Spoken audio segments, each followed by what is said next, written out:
네, 금요일 날은 저희가 시장 전반의 전략을 다시 한번 살펴보는 시간을 갖고 있는데요. KCGI 자산운용의 김원석 본부장 나와 있습니다. 어서 오십시오. 네, 안녕하세요. 거의 2달 만에 제가 뵙는 것 같습니다. 네, 방금 전에 이제 방송 시작하기 전에 저하고 간단하게 얘기 나누면서 요즘 펀드 수익률이 너무 좋다고 저한테 자랑하셨지 않습니까?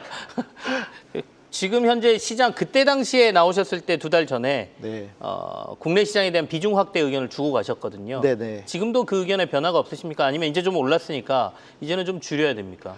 예, 전혀 지금 그 입장에는 변화가 없고요. 네. 오히려 저는 뭐 여름 지나서 그 하반기에는 조금 더 좋을 걸로 지금 생각을 하고 있습니다. 여름이 지나면 우리 시장이 더 좋아진다? 네. 그 근거는 어디서 찾아야 돼요? 뭐 근거는 이제 어떻게 보면은 그동안 과거 한 3년 동안에 네. 그 전 세계적으로 이제 투자 자금이 거의 미국 위주로 쏠려 있었었거든요. 네.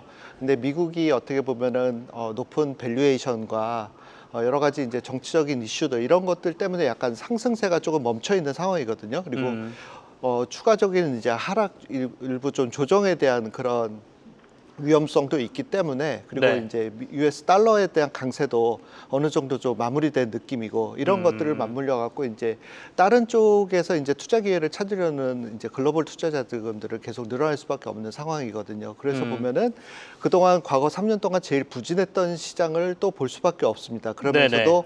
펀더멘털적으로 이제 턴어라운드가 할 수 있는 시장이 어디일까를 보면은 가장 유독하게 뛰는 결국 증시는 한국하고 뭐 중국 정도를 이제 볼 수가 있는데 그 중에서도 이제 한국 같은 경우에는 네. 이제 원화의 약세가 지속적으로 이제 진행이 되다가 이 부분이 이제 끝 마무리되는 어떤 국면들 이런 것들도 이제 외국인들은 조금 기대하는 것 같고 네. 그다음에 그동안 과거에 계속 부진을 해왔던 불황에 이제 반도체가 내년부터는 조금 좀 살아날 수 있는 부분 뭐 이런 것들을 상반면 미리 이제 그것을 선제적으로 좀 담으려는 그런 움직임이 지금 좀 있을 수 있기 때문에 저는 최근에 이제 보면은 외국인 그 순매수로 네. 전환된 부분들이 저는 그 시그널이라고 생각을 하고 있습니다. 그래서 이런 부분이 조금 더 지금은 일부 이제 헤지펀드 위주로 조금 얼리 투자자들이 들어왔다고 하면은 이제 어떻게 보면 장기 투자자 위주로 들어오는 거는 조금 시간이 걸리니까 하반기로 들어오면서 조금 더 굉장히 순매수 금액이 많이 네. 들어오지 않을까 이렇게 보고 있기 때문에 저는 더 하반기에 더 좋게 보고 있습니다.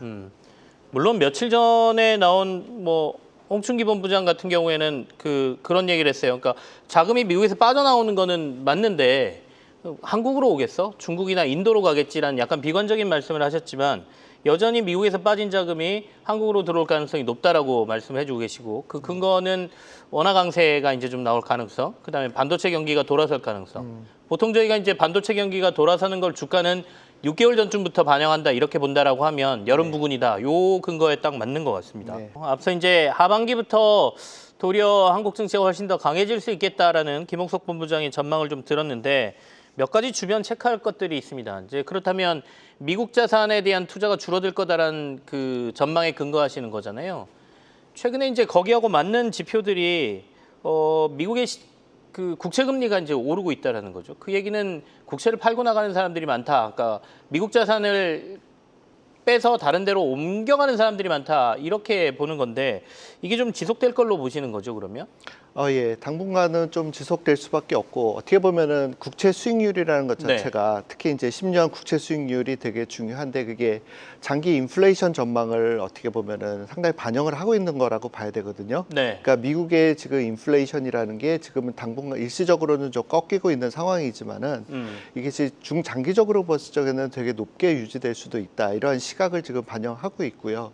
그런 부분들이 이제 증시에도 약간 좀 부담으로 되고 있고 근데 최근 이제 조금 단기적으로만 보면은 이제 10년 국채 수익률이 4.5%로 조금 올라가서 그게 이제 증시를 바로 무너뜨릴 거냐 저는 조금 그렇게 보지는 않는데 그 이유가 장단기 금리가 이제 역전이 됐다가 다시 이제 정상화되는 국면에서 단기 금리도 최근에 좀 계속 좀 같이 올랐거든요. 그래서 어떻게 보면은 이제 2년하고 이제 10년 국채 수익률 차이가 이제 더 확대가 되는 이제 스티프닝이 강화되면은 위험한데 최근 이 부분이 한 50bp 정도에서 더 강화되지는 않고 오히려 그 거기에서 딱 멈춰 있는 상황이거든요. 네네. 오히려 약간 좀 축소되거나 최근에 그렇게 되는 보면은 단기적으로 이렇게 크게 충격을 줄 수 있는 그런 리스크는 조금 더 오히려 좀 줄어든 게 아닌가 이렇게 생각을 합니다.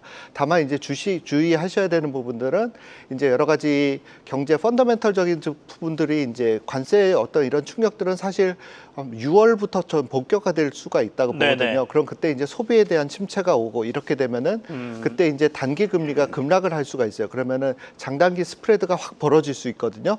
그럼 그때는 일시적으로 좀 증시에 좀 충격을 줄 수 있다. 그래서 그렇게 장단기 금리가 스프레드가 확 벌어지면서 스티프닝 되는 구간에서는 네네. 예, 증시에 굉장히 좀 일시적으로 코렉션을 줄 수 있으니까 그런 미국 부분은 증시를 얘기 말씀하시는 맞습니다. 거예요? 미국 네. 증시를 말씀드렸는데 그래도 좀 조심해야 된다는 생각하고 미국 증시가 이렇게 급락할 적에는 네. 뭐 디커플링은 이루어지겠지만은 한국 증시도 일정 부분 좀 영향을 일시적으로는 좀 받을 수밖에 없지 않나 이렇게 보고 있습니다. 지금 이제 미국 시장도 투자하시는 분들이 많기 때문에 지금 국채 금리를 얘기하시다가 미국 증시와 관련된 얘기를 조금 해주신 거죠. 그러니까 지금은 괜찮아 보이지만 하반기로 갈수록 미국의 국고채 장기물하고 단기물의 금리 차가 만약에 벌어질 지금보다 때. 벌어지는 게 나타난다라고 하면 미국 증시가 좀 흔들릴 가능성이 있어 보인다. 그때는 좀 조심하자라는 말씀으로 이해를 하겠습니다. 환율을 좀 점검하겠습니다. 외국인들이 국내에 들어오려면 이제 환율이 이것보다는 조금 원화 강세가 나오는 게 더 낫다라는 전망들이 많으니까요. 최근에 미국이 원화 절상을 요구하고 있다는 얘기가 나오면서 환율 시장이 크게 한번 흔들렸지 않습니까? 앞으로 어떻게 보십니까? 그리고 환율이 제가 말씀드린 대로 만약에 원화 강세가 좀 나오면 실제로 외국인들이 좀 본격적으로 우리 시장에 들어올까요? 일단 외국인들 입장에서는 네. 그렇게 환율에 베팅을 그렇게 적극적으로 할까에 대해서는 저는 그렇게까지는 생각은 하진 않거든요. 그것보다는 이제 어떻게 보면 기업의 펀더멘털적인 부분, 그러면 한국 기업들이 펀더멘털 대비 굉장히 주가가 저렴한 굉장히 밸류에이션이 너무 싼 국면으로 지금 지속돼 왔다는 부분. 이런 부분들이 이제 결국 충분히 이제 환율을 제치고서라도 한국 시장에 이제 들어올 수 있는 그런 제반 여건은 됐다고 생각을 합니다. 거기에 플러스 뭐 원화까지 조금 이제 절상이 돼준다면은 네. 거기서 이제 추가적인 수익이 나올 수 있기 때문에 그거 긍정적으로 보고 있는데 사실 한국과 미국의 어떤 실질 금리를 네. 보면은 여전히 미국의 실질 금리가 높은 상황이기 때문에 시장 자체로만 그냥 놔두면은 사실은 원화가 오히려 더 약세로 갈 수 있는 성격이 저는 있다고 보고 있거든요. 하지만은 이제 지금 정책적인 부분에서 이제 미국 행정부가 지금 한국의 이제 그 무역 수지 적자 규모를 계속 줄이고 싶어 하기 때문에 네. 이런 부분들이 이제 원화 강세를 자꾸 압박을 하는 지금 요인으로 지금 작용을 하고 있습니다. 이래서 이제 시장 자체에 이제 원화 약세로 가려는 이런 자연적인 흐름과 네. 미국 정책적인 이제 원화 강세를 이제 압박하는 요인들이 서로 충돌하면서 어떤 쪽이 힘이 더 클까를 사실 예측하기가 되게 어려운 상황입니다.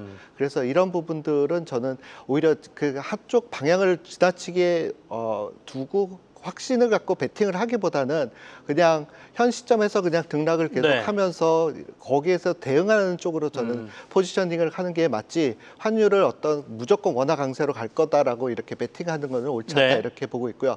많은 분들이 이제 걱정하시는 과거 이제 일본하고 미국이 했던 제2의 플라자 합의 플라자 같은 것이 네. 있을 수 있지 않느냐고 우려하시는 이른바 이제 분인데 요즘 말하라고 합의라고 얘기하죠. 예. 네. 저는 그런 거는 저는 그래도 있을 가능성이 낮기 때문에 저는 그렇게까지 걱정하실 필요는 없다 이렇게 그렇게 인위적으로 막 환율을 압박해서 만들거나 프라자 합의 같은 거는 있을 가능성이 낮다라고 말씀 주셨고 앞서 말씀하신 첫 번째 그 서두에서 말씀하신 게 핵심인 것 같네요. 그러니까 환율을 베팅해서 국내 시장으로 외국인들이 들어온다라고 보기보다는 아까 전망하신 대로 하반기부터 기업 실적이나 반도체나 이런 것들이 돌아서면서 좋아질 거를 보면서 들어오는 외국인들이 환율까지 강세가 된다라고 하면 원화 강세가 나온다라고 하면 플러스를 얻을 수 있으니 이른바 더 들어올 수 있는 촉매제가 될 수 있다. 이런 걸로 저희가 해석하는 게 맞겠다라는 말씀이셨고.